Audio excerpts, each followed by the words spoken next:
Bonjour à tous et bienvenue dans ce webinaire. On va attendre encore quelques petites minutes afin que tous les participants puissent nous rejoindre.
Rebonjour à tous.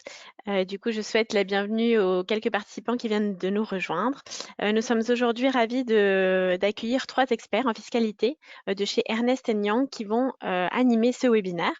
Nous avons Cédric Bertrand, Franck Berger et Olivier Galerno qui vont aujourd'hui vous parler du décryptage de loi de finances de 2024.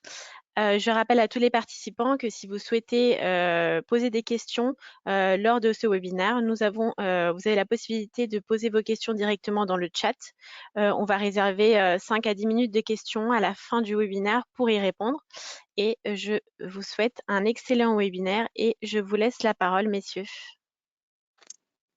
Bonjour, merci beaucoup Franck Berger. En présentation, donc si vous pouvez passer à la slide suivante, nous avons organisé la présentation sur cette actualité fiscale en 3 grandes thématiques qui seront donc présentées par 3 intervenants différents. Une dimension de fiscalité internationale que je vais animer pendant les 15 prochaines minutes. Après, on aura Cédric puis Olivier qui parleront de TVA, de facturation électronique. Et donc chacun avec une thématique et une expertise qui est dédiée. Le premier thème, et donc c'est la slide que vous voyez à l'écran, recoupe le sujet des prix de transfert. On va passer à la slide suivante, merci. Donc la problématique des prix de transfert, c'est un sujet de fiscalité internationale et de fiscalité intragroupe. La règle qui trouve à s'appliquer en la matière s'exprime au travers du principe de pleine concurrence. Donc le cas de figure ou la situation dans laquelle s'inscrit la problématique est celle d'un groupe, donc avec différentes sociétés, et un groupe qui a une implantation à l'international. S'agissant d'un groupe, on pourrait considérer que la manière dont le modèle économique est organisé est propre au groupe et n'a pas finalement à adresser le sujet de la fiscalité en particulier sur un terrain individuel. Ce que je veux dire par là, c'est que comme on est dans un groupe, on pourrait considérer que les flux soient organisés comme le groupe pense devoir le faire en fonction de son business model et de son organisation. En réalité, ce principe de l'organisation au sein d'un groupe se heurte à une contrainte fiscale. Et cette contrainte fiscale, elle est incarnée par l'article 57 du Code général des impôts en France, qui est reprise au travers de l'expression principe de pleine concurrence et qui est un dispositif qui existe en France, mais également à l'international.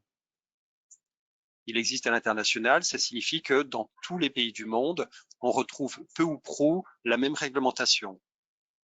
Et par application de cette réglementation, on doit se comporter à l'intérieur d'un groupe comme si on était entre parties non liées.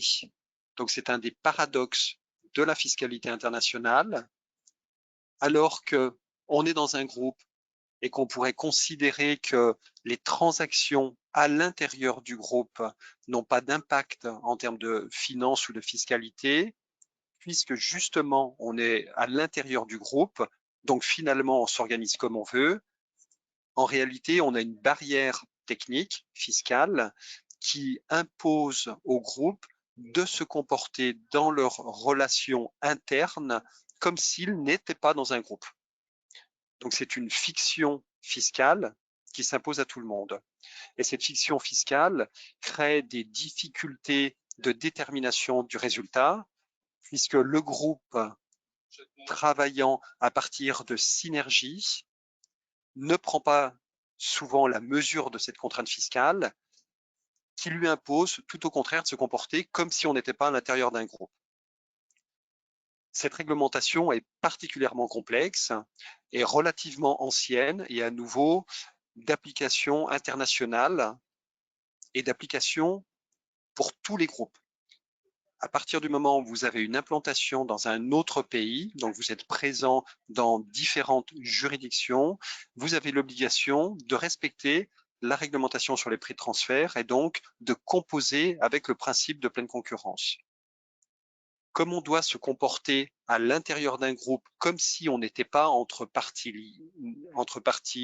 on doit se comporter, pardon, comme si on était entre parties non liées, qui est une fiction puisque le groupe est un ensemble cohérent. À l'effet d'appuyer les analyses, on doit mener différents travaux.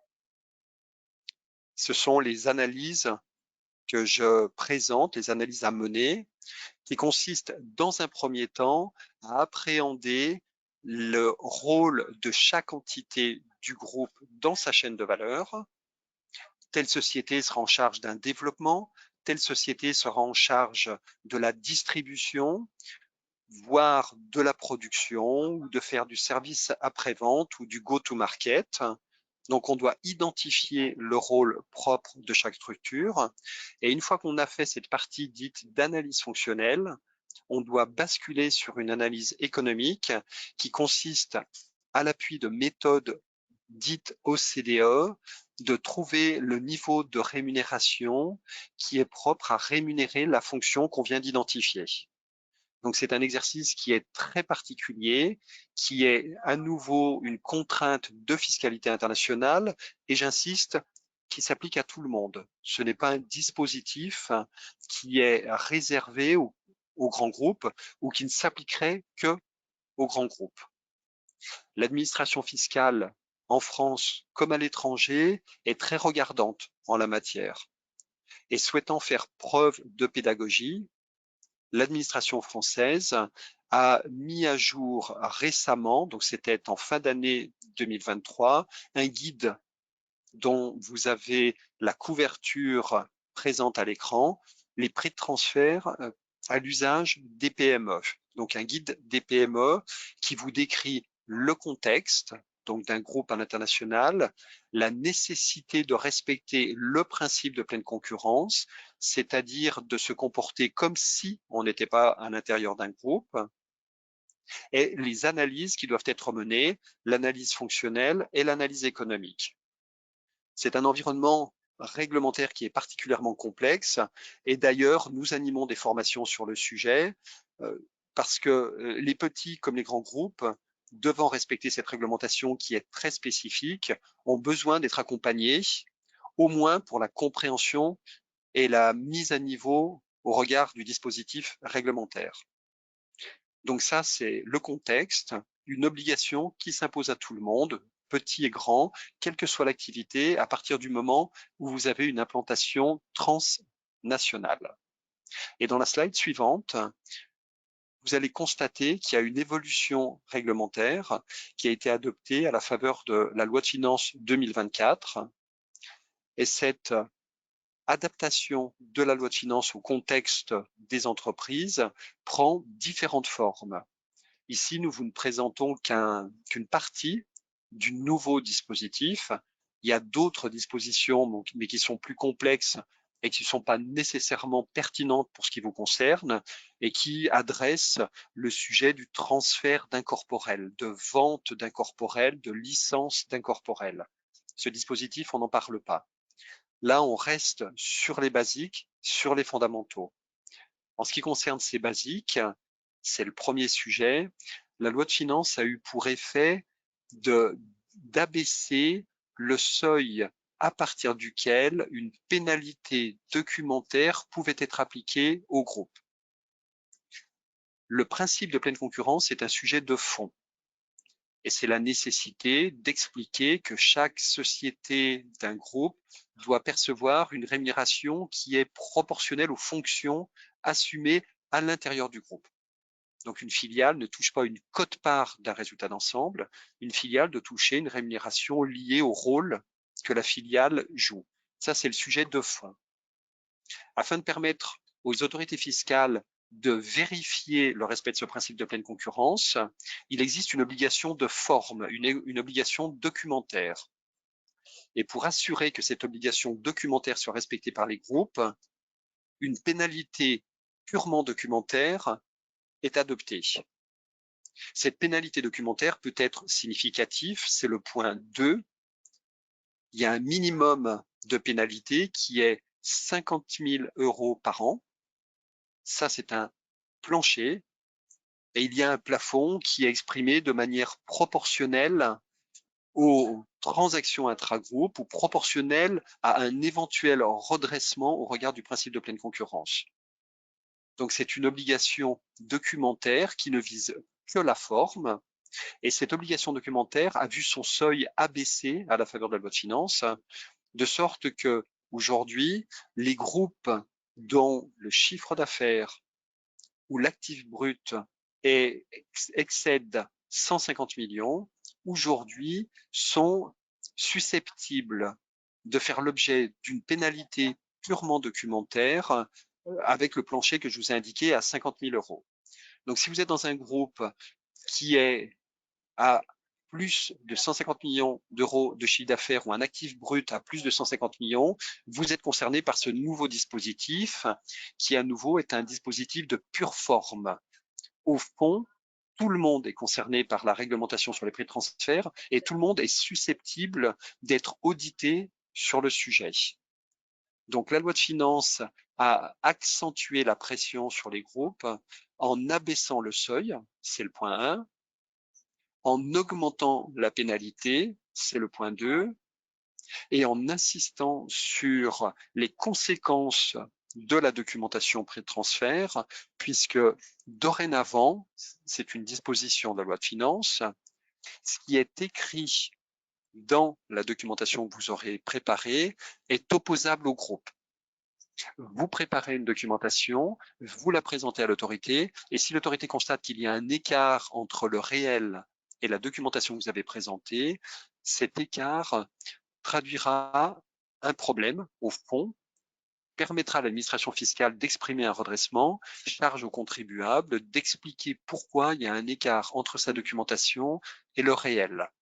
Donc il s'agit d'une présomption simple qui peut donc faire l'objet d'un retournement pour autant que vous sachiez expliquer pourquoi, malgré les explications que vous fournissez dans la documentation, en réalité, vos résultats sont un petit peu différents de ce qui aurait été présenté dans la documentation. Donc, ce qu'il faut retenir sur ce dispositif, prix de transfert et de fiscalité internationale, si vous êtes à l'international, quelle que soit votre taille, vous êtes concerné. Premier point. Si vous excédez un seuil qui est aujourd'hui à 150 millions pour la documentation, il existe aussi un seuil à 50 millions pour un imprimé pré-transfert. Si vous excédez ces seuils, vous avez également des obligations de forme.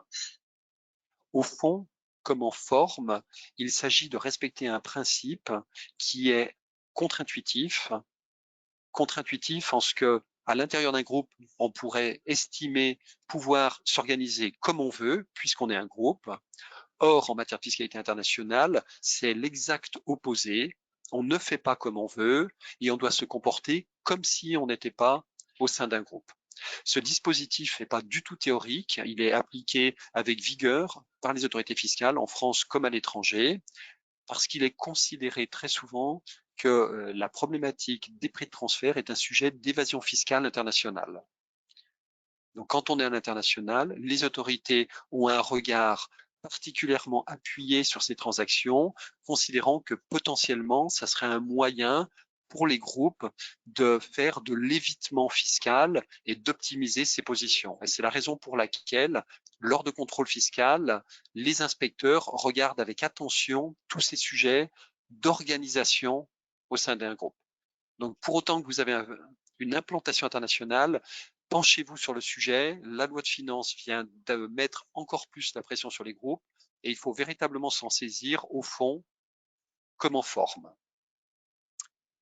Donc ça, c'était le premier grand axe d'intervention, fiscalité internationale, prix de transfert, mais ce n'est pas le seul. Et Cédric va vous exposer une actualité avec Olivier, pardon, va vous exposer l'actualité TVA et facturation électronique.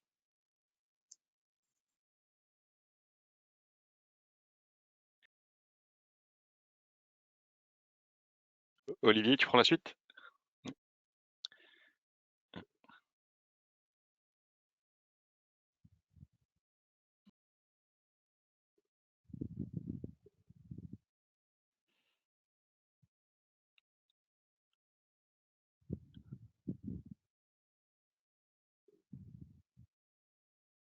Oui, excusez-moi, j'ai un problème d'activation de mon micro. Je pense que vous m'entendez. Allô? Oui, Oui, oui, c'est on bon. vous Oui, on entend. t'entend. Oui, oui, pardon. Donc, oui, on va aborder sur les slides suivants quelques sujets. Alors, pas d'actualité typiquement loi de finances, parce que la loi de finances c'était cette année en matière de TVA un ensemble de mesurettes en fait très précises, sectorielles. Mais on a fait le choix de vous présenter un régime qui n'a pas été validé par le Conseil constitutionnel, mais qui est toujours d'actualité, puisque, et je vais y revenir, c'est le régime du groupe TVA et de l'assujetti unique, et ensuite d'aborder des sujets soit de contrôle fiscaux, notamment pour ce qui concerne la taxe sur les salaires dans les sociétés holding, des sujets aussi concernant le régime de TVA sur les indemnités, puisqu'il y a eu des évolutions de doctrine qui ont fait suite à plusieurs jurisprudences communautaires, et un point d'actualité un peu plus frais, puisqu'il y a une réponse ministérielle assez intéressante là encore en taxe sur les salaires. Donc je vais aborder le régime de l'assujetti unique. Alors ça prend un peu le contre-pied de ce que vient d'expliquer Franck Berger à l'instant sur la notion de groupe dans la fiscalité internationale, puisque l'assujetti unique ou groupe TVA, il a précisément pour objet, lui, de tirer les conséquences de flux intra-groupe pour ne pas en tenir compte en matière de TVA. Donc ce régime, on l'a appelé de super assujetti ou d'assujetti unique. Il permet en quelque sorte d'effacer l'ensemble des transactions qui sont effectuées entre les sociétés membres d'un groupe. C'est-à-dire qu'il n'y a plus de TVA taxable, enfin imposée, et plus de TVA déductible d'ailleurs, au sein de des flux qui ont lieu à l'intérieur du groupe TVA. Alors, si on évoque le sujet ici, c'est que le groupe TVA a été introduit en France en 2023, mais avec un désavantage, entre guillemets, c'est que les flux internes qui ne sont donc plus considérés comme existés en matière de TVA sont pris en compte pour un autre impôt, et plus précisément pour la taxe sur les salaires. C'est-à-dire que tous les flux internes viennent dégrader le rapport d'assujettissement à la taxe sur les salaires des membres du groupe, en tout cas de ceux qui réalisent des prestations ou des opérations internes, si bien qu'en pratique, le groupe TVA tel qu'il est conçu aujourd'hui, dans le texte, dans le Code général des impôts, il n'est applicable qu'au sein d'activités ou de groupes qui ont des activités qui sont très majoritairement exonérées de TVA. Donc c'est le secteur bancaire, c'est le secteur de l'assurance, ça peut être l'enseignement, le secteur du logement social aussi par exemple, et pour lesquels le sujet de taxe sur les salaires n'est pas un point prégnant puisque ces sociétés ou les membres de ces groupes sont déjà assujettis à la taxe sur les salaires. Donc l'idée du législateur était de créer un second groupe, c'est pour ça qu'on l'a appelé second régime, un second groupe TVA, mais qui soit, j'allais dire, plus universel dans sa mise en œuvre. C'est-à-dire, et je vous ai mis les deux conditions qui étaient prévues alors, dans la loi de financement pour la sécurité sociale pour 2024, qui était qu'il était nécessaire que les membres du groupe ne soient pas assujettis à la taxe sur les salaires s'ils n'étaient pas membres du groupe TVA. Et il fallait que les opérations, enfin tout du moins ce qui était envisagé par le législateur, que le chiffre d'affaires réalisé par le groupe l'année précédente, donc ça fait référence au régime de taxe sur les salaires, soit soumis à la TVA pour au moins 90% de la totalité du chiffre d'affaires. Donc en gros, le groupe TVA second régime qui était prévu par le législateur dans la loi de financement de la sécurité sociale avait vocation à s'appliquer, on va dire, à l'ensemble des secteurs récupérateurs de TVA et soumis à la taxe. Alors, ce texte n'a pas été adopté puisque le Conseil constitutionnel a considéré qu'il s'agissait d'un cavalier social. J'évoque quand même ce point, c'est que le législateur français et Bercy poussent quand même pour l'adoption d'un groupe TVA sans effet de bord taxe sur les salaires. Donc on sait aujourd'hui qu'on aura ce groupe TVA, je veux dire à vocation plus large, qui rentrera en vigueur en France, alors cette année ou l'année prochaine, dans une loi de finances peut-être, on ne sait pas sous quelle forme, mais c'est un point à avoir en tête parce qu'il permet, enfin le groupe TVA permet au-delà d'une simple compensation des positions débitrices ou créditrices de TVA pour les membres du groupe, il permet aussi d'éviter notamment les problématiques de facturation électronique qu'on abordera avec Cédric tout à l'heure, puisque encore une fois, les flux au sein du groupe TVA ne sont réputés comme n'existant pas en matière de TVA. Donc c'était juste un point d'attention puisque on en entendra parler dans les mois ou dans l'année prochaine, enfin à court terme, on entendra parler de ce groupe TVA et qui peut intéresser des sociétés, enfin des groupes de sociétés dans lesquels il y a une des conditions qui doit être requise, c'est notamment des conditions de détention, mais qui sont plus souples que ce que l'on connaît en intégration fiscale, puisque pour être membre d'un groupe, il faut être détenu détenu en commun. Enfin, les différents membres doivent être détenus en commun à plus de 50% de détention ou de vote ou de droit de vote. Je vais passer au slide suivant. Voilà, qui concerne la taxe sur les salaires. Alors, ce sujet est pas nouveau. Il est plutôt d'actualité au travers des contrôles fiscaux, des vérifications de comptabilité, des points qui sont systématiquement aujourd'hui relevés par les services vérificateurs et l'approche, alors c'est ce qu'on indique ici, extensive de l'administration fiscale. Alors, sans revenir sur l'historique des jurisprudences et des principes applicables, Aujourd'hui, on a une ligne de partage sur la base de la jurisprudence que l'on cite à l'écran de 2011 entre les mandataires sociaux et les autres salariés des sociétés, notamment des sociétés holding, qui sont concernés par la taxe sur les salaires en raison notamment de la perception de dividendes. Pour les mandataires sociaux et afin de faciliter la tâche de l'administration fiscale, et c'est comme ça que ça a été voulu par le Conseil d'État, il y a une présomption, c'est ce qu'on indique dans le slide, une présomption qui est fondée sur un critère d'attribution, c'est-à-dire qu'on considère que les mandataires sociaux, enfin on considère, le juge fiscal tout du moins considère que les mandataires sociaux par nature ont des fonctions qui leur sont conférées par la loi, par le code de commerce, larges et étendues sur l'ensemble des activités de la société. Donc par principe, ils sont soumis à la taxe sur les salaires.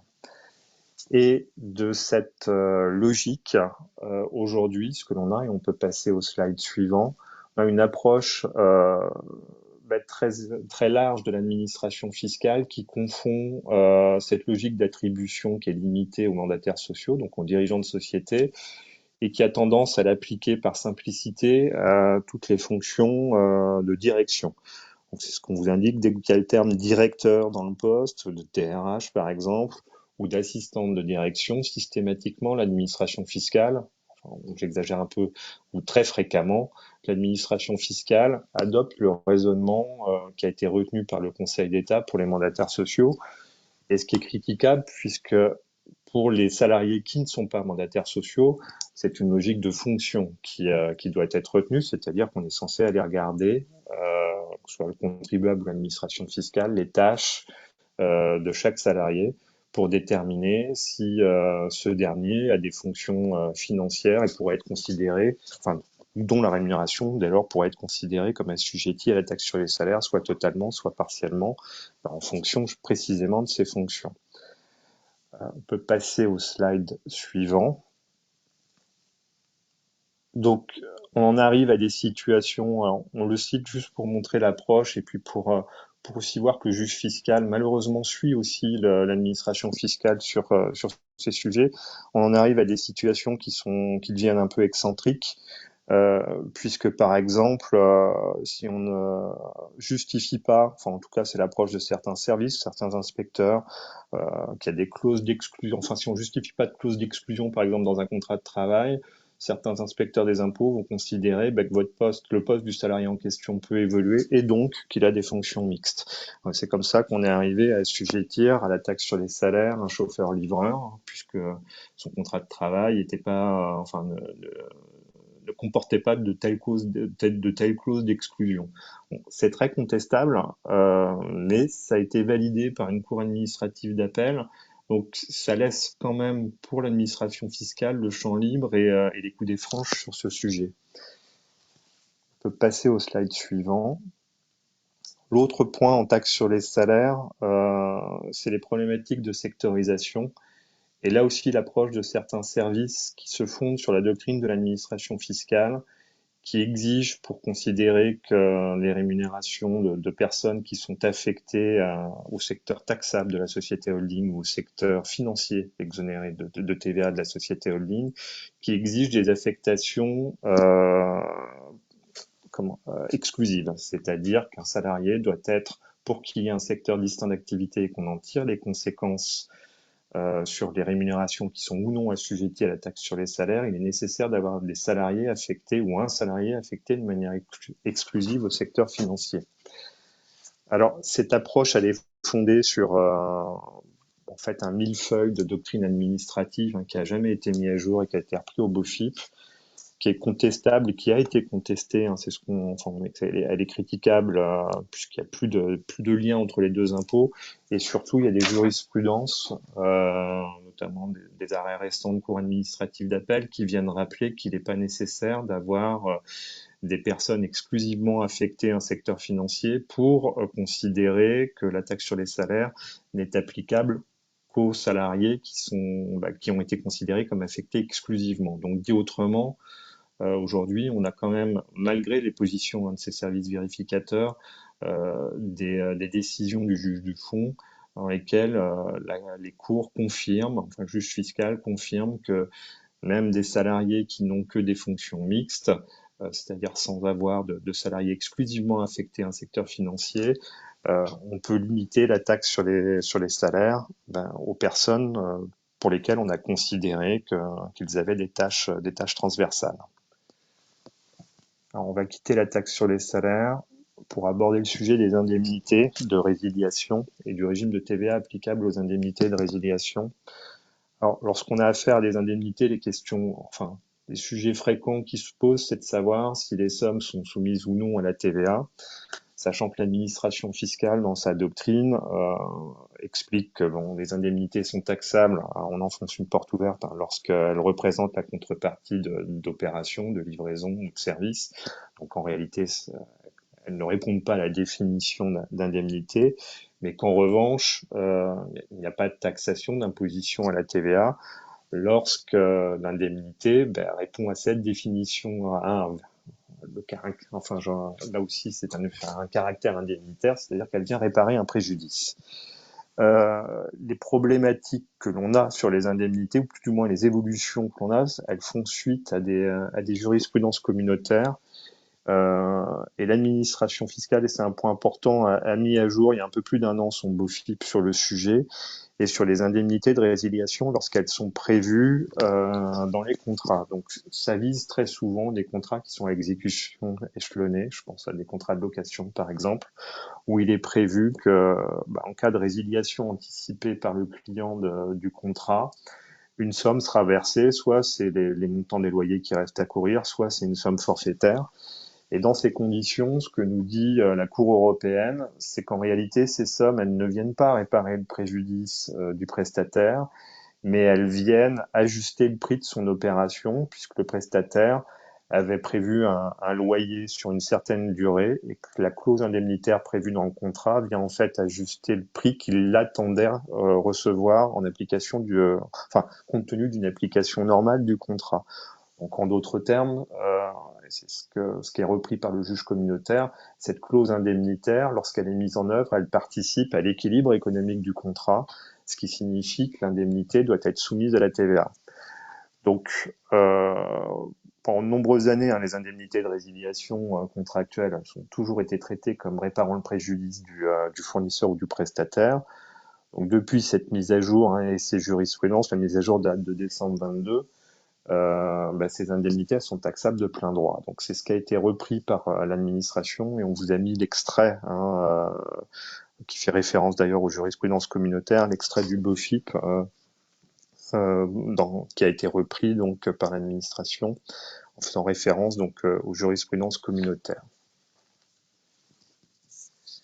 Le dernier point est un point donc c'est le slide suivant, de taxe sur les salaires, et qui est une réponse ministérielle récente du 12 mars 2024 et qui fait écho là aussi à des vérifications de comptabilité en matière de taxes sur les salaires qui concernent des sociétés. Alors c'est souvent la réponse ministérielle vise les jeunes entreprises innovantes, les JEI, mais en fait ça concerne les opérateurs qui sont en phase de lancement et qui perçoivent pour les projets qu'ils comptent déployer des subventions. Donc en matière de taxes sur les salaires, tout à l'heure j'évoquais les holdings avec la perception des dividendes, mais les subventions sont également à prendre en compte dans le rapport d'assujettissement à la taxe sur les salaires, sauf lorsqu'elles présentent, et ça c'est l'administration fiscale qui le reprend dans sa doctrine, un caractère exceptionnel. Donc le caractère exceptionnel, c'est que l'aide elle doit être versée pour un projet défini, elle doit être non répétitive et c'est la difficulté de la caractérisation, de la qualification de la subvention exceptionnelle. Elle doit représenter une part marginale des recettes de la société ou des produits de la société. Or, mécaniquement, lorsqu'on est en présence d'une société qui est en phase de développement, en phase de recherche, par définition, si les subventions sont importantes, la part marginale, on va jamais cocher la case. Donc c'est ce qui explique la raison, en tout cas, cette approche mécanique a conduit là aussi certains services à procéder à des redressements de taxes sur les salaires, ce qui est un peu contre-intuitif, puisque les opérateurs sont bien assujettis à la TVA, assujettis intégralement à la TVA, c'est simplement qu'ils n'ont pas encore pu déployer leur activité et percevoir suffisamment de recettes taxables, voire pas du tout de recettes soumises à la TVA. en raison du temps de recherche nécessaire avant de déployer l'activité. Donc cette réponse ministérielle, elle fait suite, il y a déjà eu 2 réponses ministérielles, mais qui étaient moins précises que celle-ci, puisque celle-ci explicitement indique que le caractère accessoire, il n'est pas à apprécier dans une situation d'une JEI où les subventions sont versées spécifiquement pour de la recherche ou de l'innovation, donc pour des projets qui sont portés par la société. Et dans ces conditions, en gros, ce que l'on nous dit, c'est qu'il n'est pas approprié d'aller apprécier le montant des subventions au regard des recettes normales de la société, puisque par définition, cette appréciation n'a pas lieu d'être. Donc cette réponse, elle va mettre fin à un certain nombre de redressements de taxes sur les salaires, qui étaient encore une fois contre-intuitifs et absolument pas logiques si on essaye de trouver la logique à la taxe sur les salaires qui est liée au non-assujettissement, j'allais dire, d'activités pérennes de la société et non pas à des situations comme c'est le cas dans des sociétés en phase de lancement, de perception de recettes, certes hors du champ d'application de la TVA, comme les subventions, mais qui sont exceptionnelles, puisque la société n'a pas vocation à vivre de subventions, mais de vivre de l'activité future qui sera déployée. Je vais passer la parole à Cédric. Oui, merci Olivier. Bonjour à tous. Alors, j'ai pas, contrairement à ce qui est annoncé, j'ai pas voulu en fait aujourd'hui vous reparler de la facturation électronique puisque depuis que l'on s'est vu en juin ou juillet dernier, en dehors du fait qu'effectivement, mais comme chacun le sait, on a eu un report de la mise en œuvre de la facturation électronique à 2026 pour les grandes entreprises et les ETI et à 2027 pour les autres entreprises. Et également, il y a le mois dernier un décret, mais qui précise plutôt les choses concernant les futurs PDP. On n'a pas de réelle nouveauté sur ce dispositif. C'est pourquoi en fait j'ai pris le parti plutôt de vous présenter deux obligations qui touchent tout le monde en fait, toute entreprise, quelle que soit sa taille, en cas de contrôle fiscal. Donc le premier domaine, ça va être la réglementation piste d'audit fiable, puisqu'on a un arrêt de la CJUE qui est venu préciser certaines choses et surtout qui vient renforcer l'intérêt d'avoir une documentation piste d'audit fiable. Et puis dans un deuxième temps, je vais également parler un petit peu de la réglementation contrôle fiscal informatique. Alors là, pour le coup, qui vous touche tous, puisqu'en fait, cette réglementation s'applique en cas de contrôle fiscal dès lors que vous avez informatisé tout ou partie de votre système d'information. Voilà, et donc comme vous travaillez avec Apogea, ça signifie que vous avez au moins une partie de votre système d'information qui est informatisée, et donc vous êtes touché par cette réglementation. Alors concernant la piste d'audit fiable, ce qu'il faut savoir aujourd'hui en cas de contrôle fiscal, c'est que le vérificateur qui vient vous visiter, vous rendre visite, s'attend en fait, outre les fichiers des écritures comptables, à ce qu'on lui remette cette fameuse documentation. Donc cette documentation, vous devez la remettre, alors pas pour justifier de toutes vos factures, parce qu'en fait elle est destinée, c'est un moyen pour vous en fait de justifier de l'authenticité, de l'intégrité et de la lisibilité de vos factures, autrement dit de justifier à l'administration que votre facture a bien un caractère original qui notamment vous permet d'asseoir votre droit à déduction de la TVA présente sur ces factures. Donc voilà, en fait, vous avez plusieurs modes de sécurisation des factures. Soit vous recevez, vous émettez des factures avec une signature électronique d'un niveau suffisant, et à ce moment-là, on est en dehors du cadre de cette réglementation piste d'audit fiable. Soit vous émettez ou recevez des factures sous la forme de fichiers EDI dits fiscaux. Je rentre pas dans les détails, mais voilà, il y a des critères très précis. Soit enfin, vous utilisez aussi ou recevez des factures sécurisées avec un cachet électronique d'un niveau suffisant, qualifié. Voilà. Mais en dehors de cela, si vous échangez donc côté avec vos fournisseurs qu'avec vos clients, des factures, alors papier, bon ça se fait de moins en moins, mais électronique en format PDF simple, pourquoi pas.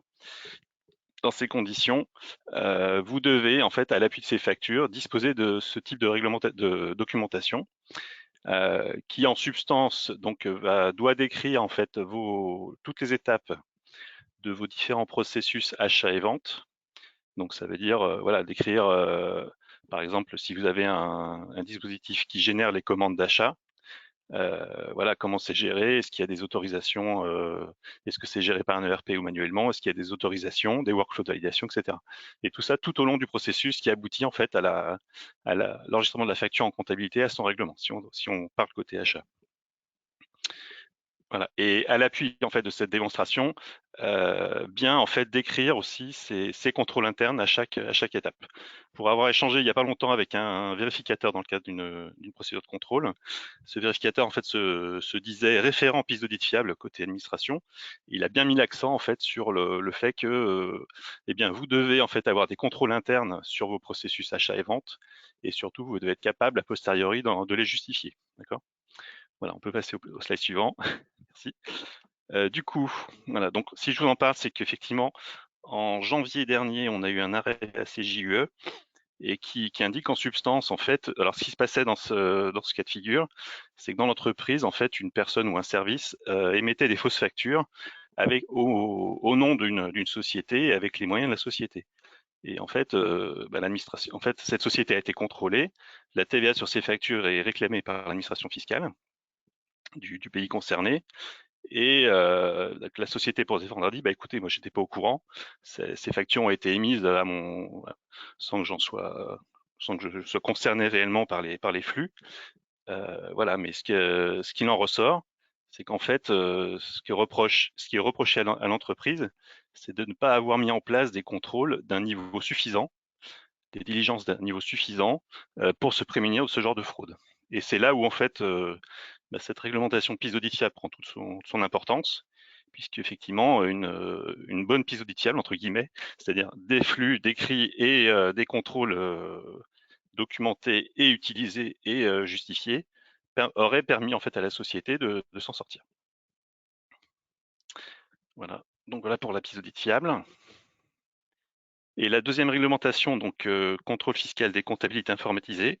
Donc voilà, donc c'est ce que je vous disais, c'est qu'au jour d'aujourd'hui, quand vous êtes contrôlé par l'administration fiscale et également par l'URSSAF, parce qu'il dispose de la même réglementation, pardon, voilà, il faut savoir que si l'administration le désire, elle peut en fait vous demander de comprendre comment fonctionne votre système d'information, d'accord, pour la partie informatisée qui est à l'origine d'écriture comptable ou de montants fiscaux. Et pour ce domaine-là, voilà, vous devez être en mesure en fait de présenter une documentation des données utilisées, des règles de gestion utilisées, des interfaces utilisées. D'accord. Autrement dit, vous ne pouvez pas présenter à l'administration de boîte noire. Il faut qu'elle soit capable de comprendre ce qui se passe depuis les données amont de vos flux jusqu'à votre comptabilité et vos déclarations fiscales. Donc ça concerne toute taille de société, tout type d'activité. Le vrai critère, en fait, c'est dans son système d'information, d'utiliser des applications informatiques. Alors, on peut passer au slide suivant. Voilà. Donc ce schéma pour illustrer mon propos, d'accord. Donc il faut savoir qu'aujourd'hui, donc vous avez un système d'information, donc ça vous en avez tous. Vous avez dedans en fait plusieurs domaines, donc un domaine comptable et des domaines métiers que vous avez choisi d'informatiser ou pas, d'accord. Mais par contre, donc sachez que dès lors que vous avez choisi d'informatiser tel ou tel domaine de votre système d'information, à ce moment-là, vous rentrez en fait dans cette procédure spécifique de contrôle fiscal, qui est le contrôle des comptabilités informatisées. Donc, si je prends l'exemple du domaine comptable, je pense qu'aujourd'hui, vous êtes tous équipés, ou alors votre expert comptable est équipé d'une solution de gestion informatique de votre comptabilité et de production de vos déclarations fiscales. Donc au-delà pour ce domaine-là, effectivement, aujourd'hui, vous produisez déjà des fichiers d'écriture comptable, c'est une obligation.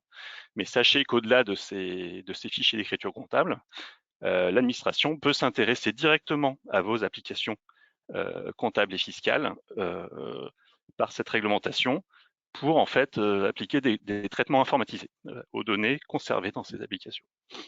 Voilà, donc ça c'est le domaine comptable et fiscal. Et non, j'ai pas fini, pardon. Merci. Voilà. Et pour tous les systèmes amont qui alimentent directement ou indirectement le domaine comptable, Eh bien, comme je vous le disais, si vous avez fait, vous avez fait le choix de les informatiser, l'administration peut s'y intéresser à condition que effectivement cette brique métier informatisée soit à l'origine d'écriture comptable. C'est pour ça, en fait, d'où l'illustration. Donc, on vous indiquait effectivement le système d'information achat, vente, SIRH. Là, il n'y a pas de débat. Il est bien à l'origine d'écriture comptable. Donc, l'administration peut s'y intéresser. Versus, c'est ce qu'on vous a mis, qu'on a placé en dehors du champ du contrôle, un logiciel de pointage de temps sur des projets. Lui, a priori, l'administration ne peut pas s'y intéresser parce qu'a priori, voilà, il n'est pas à l'origine d'écriture comptable. Alors, je dis bien a priori parce que dans sur certains sujets, il peut l'être. En fait, si vous avez du crédit impôt recherche et que vous utilisez ce logiciel de pointage de temps sur les projets pour le valoriser, là, pour le coup, il va rentrer dans le périmètre des applications dont peut s'occuper l'administration dans le cadre de cette procédure. Donc, slide suivant. Voilà. Et donc, dès lors que l'administration juge qu'un domaine peut entrer dans le cadre de cette procédure, et donc dès lors que vous, autrement dit, vous avez pris la décision d'informatiser un domaine de votre système d'information, vous êtes soumis à diverses obligations. Ces obligations étant destinées, en cas de contrôle, à permettre à l'administration de mettre en œuvre la procédure de contrôle informatisé. Donc, c'est très rapidement ces obligations, quelles sont-elles? Elles concernent vos données, d'accord? Vos données, vous devez les, tant que la période, tant qu'une année n'est pas prescrite d'un point de vue fiscal, d'accord, les données liées à cette période, un niveau de finesse, de granularité suffisant pour justifier de vos écritures comptables. Donc ça veut dire que au titre d'une année, vous ne pouvez pas en fait conserver de données agrégées de vos ventes, par exemple. D'accord, il faut prendre la précaution de conserver le niveau le plus fin possible disponible dans votre système. Par exemple, les lignes de facture de vente, parce que votre TVA collectée, elle va se baser sur ce niveau d'information-là. Le deuxième champ d'obligation concerne vos traitements informatiques. Là, pour le coup, il faut également conserver donc les règles de gestion, les règles de calcul qui permettent à l'administration de comprendre pourquoi, par exemple, à partir d'une facture, on va calculer un taux de TVA. Ou alors, comment est-ce qu'on passe peut-être d'une journée de facturation à une écriture comptable. Il faut, a posteriori, que l'administration soit capable de savoir quelles sont les factures, les opérations qui sont à l'origine d'une écriture comptable de centralisation de vente. Et enfin, dernier élément du triptyque, il faut effectivement aussi avoir un système d'information documenté.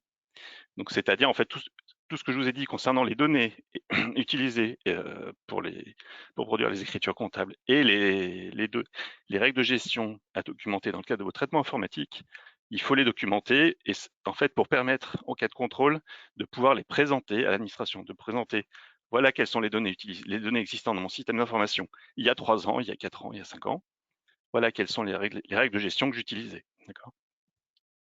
Et donc le corollaire, c'est effectivement en cas de contrôle, c'est une obligation de présentation de ces éléments. Donc ça signifie quoi? Ça signifie effectivement d'être en capacité de présenter à l'administration ce qui se passait il y a 3 ans. Et ça, on peut être confronté à des difficultés pour faire ceci, notamment si par exemple vous utilisez des progiciels que vous avez achetés sur étagère, et ben pour le coup, vous êtes soumis à la même obligation que si vous aviez produit vous-même l'application, d'accord? Donc ça veut dire qu'il faut en fait pouvoir disposer de l'assistance de l'éditeur de l'outil pour présenter le bon niveau d'information.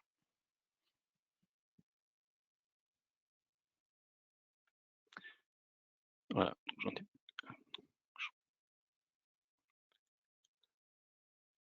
Et enfin, pour finir, alors le slide suivant. Voilà, et donc très rapidement, comment se passe cette procédure de contrôle fiscal informatique? Donc, en fait, le vérificateur classique va, s'il le souhaite, venir accompagné d'une personne qui est spécialisée dans ce type de procédure. Donc, qui, en fait, en principe, lui, est informaticien de formation. Donc il va dans un premier temps procéder sous la forme de réunions, de présentation de vos systèmes, regarder comment ils fonctionnent, si vous avez quelle solution de Sage par exemple vous utilisez. Et puis partant de là, s'il le souhaite, en fait, proposer une demande de traitement. Ça va être, j'entends par exemple que vous me justifiez l'application des taux réduits de TVA à partir de vos données de vente. J'entends que vous justifiez en fait votre chiffre d'affaires à partir de vos factures de vente, etc. Et partant de là, vous avez en fait 3 possibilités pour mettre en œuvre ces traitements. Soit vous permettez à l'administration de venir travailler directement sur votre informatique, ce que l'on déconseille. Soit en fait vous proposez à l'administration de lui remettre vos données élémentaires et il s'en débrouille. Soit enfin vous indiquez à l'administration que vous entendez traiter en interne ces demandes. Et à ce moment-là, elle a l'obligation de nous envoyer un véritable cahier des charges informatique à traiter dans un certain délai. Voilà. Et puis, donc à l'issue de ces traitements, si l'administration a décelé des redressements, eh ben on retrouve la procédure classique de contrôle fiscal. Voilà, je vous remercie.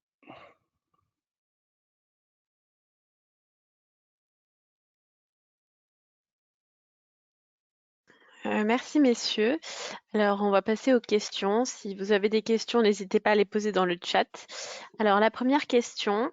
Bonjour, je viens de visualiser la déclaration. Pouvez-vous me confirmer que seules les transactions dont le montant est supérieur à 100K sont à déclarer?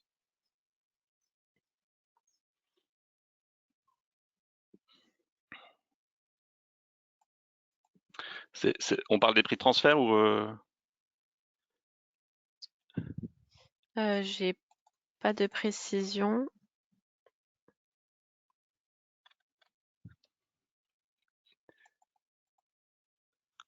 La personne qui a posé la question peut... Oui, prix de transfert, CERFA 22,57.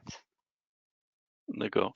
Alors là, Franck est parti, donc on vous répondra par mail en fait. En fait, Franck ne pouvait pas rester là concernant les prix de transfert.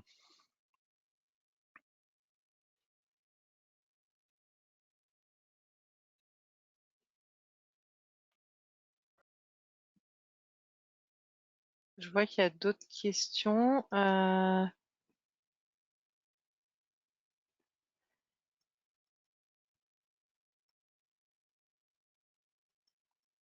Ouais. Tac.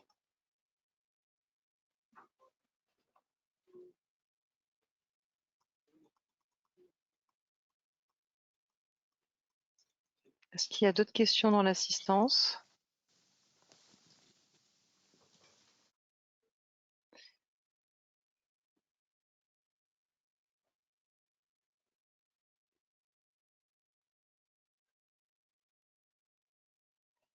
Il n'y a pas d'autres questions qui arrivent. Il y a un intérêt pour la présentation, mais on verra par la suite si on peut vous la faire parvenir. S'il n'y a pas d'autres questions, on peut clore du coup cette session. Merci à vous tous. Merci à nos intervenants pour tous ces éclairages. Et on vous dit à bientôt. Merci, au revoir.